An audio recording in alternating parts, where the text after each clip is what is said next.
بسم اللہ الرحمن الرحیم۔ شروع اللہ کے نام سے جو بڑا مہربان نہایت رحم والا ہے۔ السلام علیکم دوستو، آج کے ہم اس ویڈیو میں حضرت نوح علیہ السلام اور ان کی قوم کا واقعہ بیان کریں گے۔ حضرت نوح علیہ السلام نے نصیحت میں قوم سے کہا کہ خدا کی عطا کو قبول کر لینا، غور کرو میں نہیں ہوں، میں اپنی جان کے لحاظ سے مردہ ہوں لیکن محبوب کے ذریعے زندہ ہوں۔ میرے لیے موت نہیں ہے کیونکہ میں بشری حوث کے اعتبار سے مردہ ہوں، اور اللہ تعالیٰ میرا کان اور حساس اور بینائی بن گیا ہے۔ چونکہ میں نہیں ہوں تو یہ کلام اس کی جانب سے ہے، اس کے مقابلے میں جو بات کرے گا کافر ہوگا۔ لومڑی کی اس صورت نوح میں شیر ذات احد کی ہے، اس لیے اس لومڑی کے مقابلے میں دلیر نہ ہو جانا۔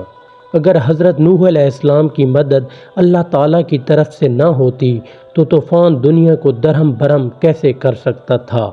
وہ ماء و من سے گزر کر آگ کی طرح تھے اور دنیا کھلیان کی طرح۔ جو شخص اس چھپے ہوئے شیر کے سامنے بھیڑیے کی طرح بے ادبی سے زبان کھولے گا، شیر اسے پھاڑ ڈالے گا۔ کاش زخم جسم پر لگتا کہ دل اور ایمان تو سلامت رہتے۔ اب میں اصل راز کو ظاہر نہیں کر سکتا، ہاں اشارہ کرتا ہوں شاید تم سمجھ جاؤ۔ اس لومڑی کی طرح کم کھاؤ، اللہ کے سامنے حلیہ بازی نہ کرو۔ ملک کا مالک وہ ہے، یہ سلطنت اس کے سپرد کر دو۔ سیدھے راستے پر فقیر بن کر آ جاؤ تو شیر بھی اور اس کا شکار بھی تمہارا مال ہے۔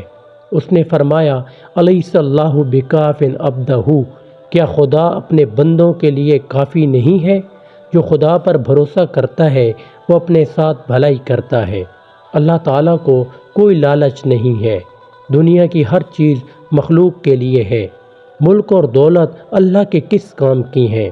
اس کے سامنے دل کی حفاظت رکھو، وہ راز، فکر اور طلب کو اس طرح دیکھ لیتا ہے جس طرح دودھ میں بال۔ جو شخص بے نقش اور صاف سینہ والا ہوتا ہے وہ غیب کے نقوش کا آئینہ ہوتا ہے۔ وہ مومن ہے، تو بھی مومن ہے تو اس کا آئینہ بن جا۔ دونوں مومن ہیں لیکن دونوں میں بے انتہا فرق ہے۔